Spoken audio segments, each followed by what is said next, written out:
Pemirsa, pembelajaran tatap muka di Jepara, Jawa Tengah dihentikan setelah ada temuan 25 siswa dan 3 guru terkena corona. Sementara di Purbalingga, vaksinasi siswa digenjot agar sekolah tatap muka bisa kembali digelar.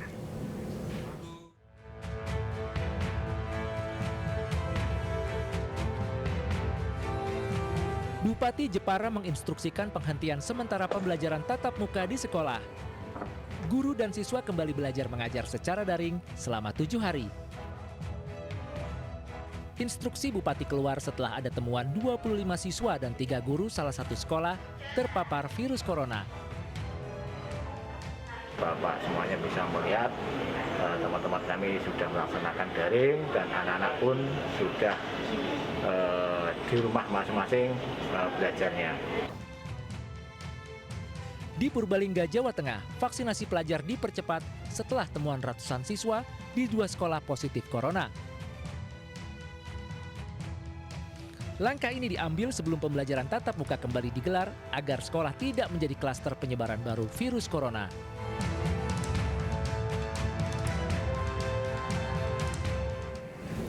Sementara itu, pemirsa, Pemprov DKI Jakarta tetap menggelar sekolah tatap muka meski ada temuan Kemendikbud. 25 sekolah di Jakarta jadi klaster penyebaran COVID-19. Temuan pemerintah pusat masih dikaji karena data Dinas Pendidikan DKI hanya menemukan kasus positif corona di 6 sekolah.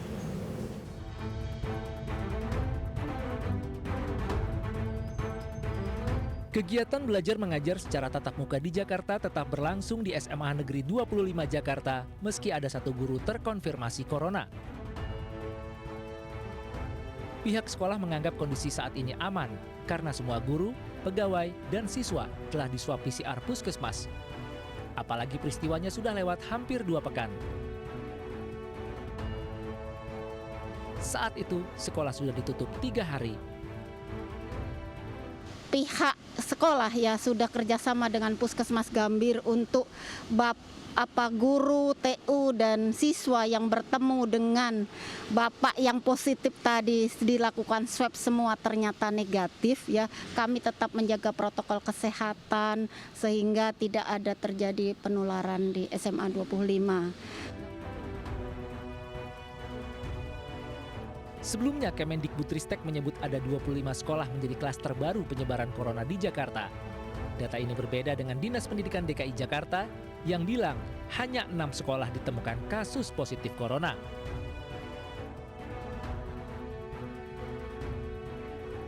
Wakil Gubernur Jakarta masih mengkaji temuan pemerintah pusat. Karena katanya bisa saja klaster penyebaran bukan berasal dari sekolah, tapi dari rumah. Sekolah tatap muka tetap digelar, malah akan ditambah lagi dari 600 menjadi 1.500 sekolah di bulan September ini.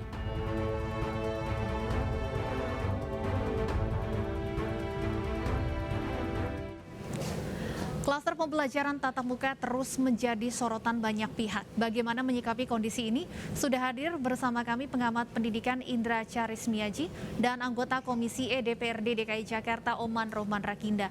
Selamat malam Pak Oman dan Pak Indra. Baik, saya ingin ke Pak Oman terlebih dahulu. Pak Oman, ada perbedaan temuan data, temuan Kemendikbud ada 25 sekolah di Jakarta yang menjadi klaster penyebaran COVID-19. Sementara data dari Dinas Pendidikan DKI hanya menemukan kasus positif di 6 sekolah. Apa menurut Anda yang menyebabkan adanya perbedaan data ini? Ya, sekali lagi kita harus uji kedua data ini. Apakah yang disampaikan ke Kemendikbud yang benar atau karena data kami di Pemprov DKI. Yang jelas yang dimaksud kita hanya 6 itu, yang kasus ditemukan di sekolah itu 6. Dan itu pun sebelumnya gini, kita optimis di Jakarta bisa melakukan PTM dengan sebaik-baiknya karena semua sekolah itu sudah di asesmen bahkan 2 kali dari sejak April, kemudian kemarin mau buka lagi, kita asesmen lagi. Saya sendiri turun untuk kunjungan langsung melihat kesiapan sekolah-sekolah dengan standar protokol kesehatan yang baik, dengan sistem pembelajarannya juga kan PTM-nya sangat terbatas, hybrid. Jadi hanya separuh siswa yang hadir di sekolah, kemudian itu pun hanya 1 minggu, dan tidak ada transaksi kertas antara pengajar dengan siswa itu. Kertas pun tidak bertukar karena mereka tetap tugas dan sebagainya tetap menggunakan gadget. Baik. Jadi begitu. Ya, poinnya memang protokol kesehatan sudah diterapkan secara ketat. Saya ingin ke Pak Indra. Pak Indra, faktanya meskipun ada perbedaan data, tapi klaster COVID-19 di pembelajaran tatap muka bukan hanya terjadi di Jakarta saja. Apakah perlu kita menghentikan terlebih dahulu pembelajaran tatap muka ini untuk evaluasi, atau menurut Anda seperti apa? Ya, jadi kalau menurut saya tadi nggak ada bedanya. 6 sama 25 itu sama-sama klaster. Dan yang sekali lagi saya harus mengingatkan kepada pemerintah, ini baik pemerintah pusat maupun pemerintah daerah, tugas pemerintah yang pertama dan utama itu adalah melindungi segenap bangsa dan seluruh tumpah darah Indonesia. Jadi kita ini harus dilindungi, rakyat ini jiwanya harus dilindungi. Nah, kalau kita melihat sekarang dengan kondisi pandemi yang belum berakhir, dan kita harus akui sendiri penanganan COVID di Indonesia bukan yang terbaik, kan begitu. Nah, apa sih urgensinya memaksakan untuk anak-anak harus membuat kerumunan di sekolah? Dan saya sudah mengingatkan berulang kali, kalau pembelajaran tatap muka terbatas itu tidak akan menyelesaikan problem learning loss. Yang ada justru akan menambah masalah baru. Karena PTM terbatas itu tidak sama dengan PTM. Karena tadi kan yang Pak Oman katakan hybrid, maksimal hanya setengah, jumlah jamnya kurang, kan begitu. Jadi ini semua dilakukan sepertinya karena desperasi, ya kan gitu, merasa udah nggak bisa lagi. Padahal yang harus didorong adalah bagaimana pembelajaran yang berbasis teknologi, eranya kan udah era digital, itu menjadi efektif dan itu bisa dilakukan. Memang tidak seperti membalikan tangan, ya kan gitu. Nah, kalau kita bandingkan sekarang dengan negara tetangga kita yang saya yakin penanganan COVID-nya jauh lebih baik dari kita, yaitu Singapura. Singapura itu sekarang malah membentuk sekolah. Karena menurut mereka sangat berbahaya, ada 900 sekian anak yang terpapar COVID. Langsung sekolah semua satu negara ditutup. Baik. Kita malah mau buka sekolah, kan begitu. Baik, Pak Oman. Nah, pertimbangannya apa? Itu yang harus kita pikirkan lagi. Baik, Pak Oman, silakan langsung ditanggapi. Mau 6 ataupun 25, faktanya tetap ada kasus positif dalam pembelajaran tatap muka. Betul ya, seperti itu Pak Indra. Tapi kita harus dorong optimisme di lapangan. Artinya kita sudah berusaha untuk asesmen, menyiapkan sekolah infrastruktur, semua disiapkan agar tidak terjadi kerumunan. Dan kalau apa yang saya saksikan ketika turun ke lapangan, betul-betul diatur jarak dan sebagainya, kemudian sampai pulangnya juga diatur sedemikian rupa, kemudian betul-betul yang hadir di sekolah adalah tenaga guru dan tenaga pendidikan. Artinya kalau saya ini optimis dan perlu dibuktikan ini yang dimaksud tadi, apakah betul ini klasternya di sekolah atau di tempat lain, apa di rumah. Tapi memang ketika anak itu diantar dan sebagainya, ini yang harus kita evaluasi, karena tidak semua orang anak itu diantar, mungkin ada yang naik kendaraan umum dan sebagainya. Ini yang harus dievaluasi. Tapi kalau saya melihat di lapangan, kita optimis di Jakarta disiapkan betul, dan kalau ada yang lalai, nah ini harus segera di-cut, sekolahnya ditutup. Tapi sekolah yang bersangkutan saja, tidak semua PTM-nya di Jakarta, gitu Pak Indra. Pak Oman, apakah kendala dalam hal infrastruktur teknologi ini masih menjadi kendala utama jika ingin menerapkan sekolah online secara full? Ya memang daya dukung teknologi kita harus ditingkatkan lagi ya. Kita lihat anak-anak yang mengikuti pembelajaran secara daring itu tidak harus bisa lebih menangkap ekspresi dari penjelasan dari guru, sehingga kan apa yang dijelaskan guru bisa ditangkap secara jelas. Nah ini memang perlu teknologi yang lebih baik lagi. Tapi selain itu ada yang ketinggalan dari Pak Oman. Baik, saya ke Pak Indra terlebih dahulu. Pak Indra, saya ingin tanyakan hal yang sama, bahwa kemudian kerap kali disampaikan sekolah online dikatakan tidak maksimal. Apa sebenarnya yang menjadi kendala dan apa sebenarnya solusinya untuk mengatasi kendala-kendala sekolah online ini supaya bisa maksimal? Jadi problem utamanya, Mbak, adalah, ini kalau saya memberikan analogi ya, seolah-olah kita menanak nasi pakai rice cooker, tapi rice cookernya kita taruh di atas kompor. Jadi udah pakai cara baru, alat baru, tetapi caranya masih cara lama. Itu rice cookernya yang ada, nasinya nggak matang, rice cookernya yang rusak kan, karena harusnya dicolok ke listrik, tapi malah ditaruh di atas kompor. Jadi ini problem yang dilakukan sekarang. Coba kalau kita bicara pembelajaran virtual, pembelajaran daring, yang muncul di benak kita adalah guru ceramah. Tadi kan Pak Omar tadi kan mengatakan guru menjelaskan, ya kan? Anak mendengarkan menggunakan gawai, gitu kan? Yang kita bayangkan. Itu nggak usah sekarang tahun 2021, Mbak. 40 tahun yang lalu saya belajar dengan cara itu. Saya milih pergi ke UKS, Mbak, pura-pura sakit karena bosan. Jadi seharusnya seperti apa, Pak Indra? Nah, sekarang itu bukan eranya lagi guru menjelaskan. Karena itu yang namanya synchronous learning.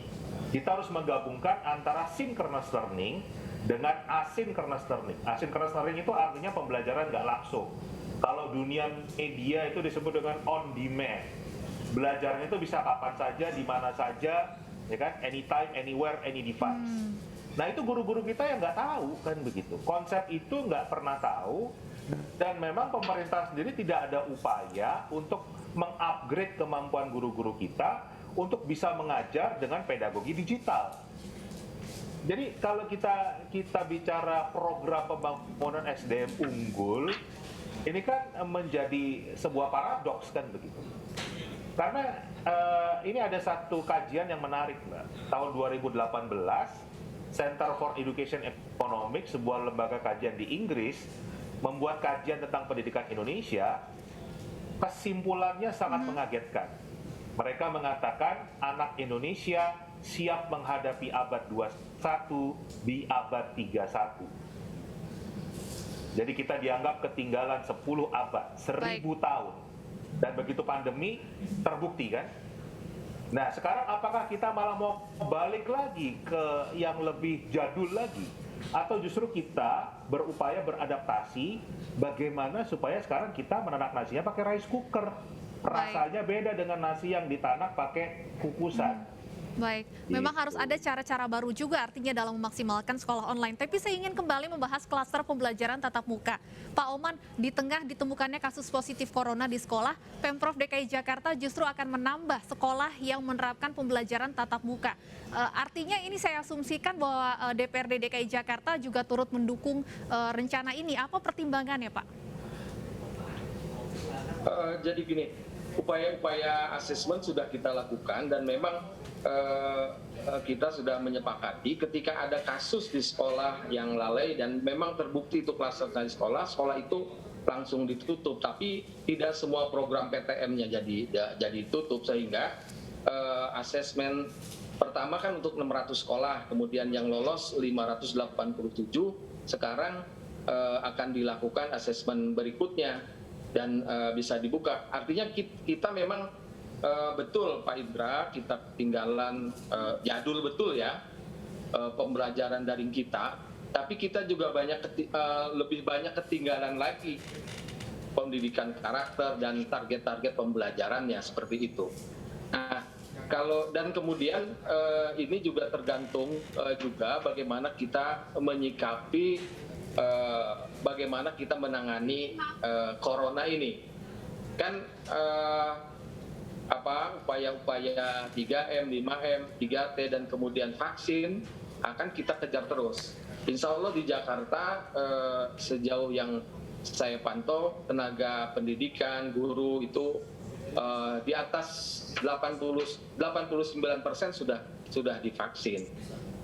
Seperti sehingga kita optimis untuk membuka sekolah-sekolah berikutnya. Gitu, Baik. Fani. Itu untuk vaksinasi tenaga pengajarnya. Kalau vaksinasi untuk siswanya sendiri, seperti apa progresnya di DKI Jakarta? Sama yang kita pantau di angka 89%-an. Baik, Pak Indra mungkin terakhir, bahwa kemudian tenaga pengajar dan siswa juga sudah divaksin, apakah ini bisa menjadi faktor untuk menenangkan begitu, supaya kiranya sekolah tatap muka ini bisa kembali digelar? Oke, ini saya bicara pengalaman pribadi ya, Mbak. Saya sudah divaksin 2 kali.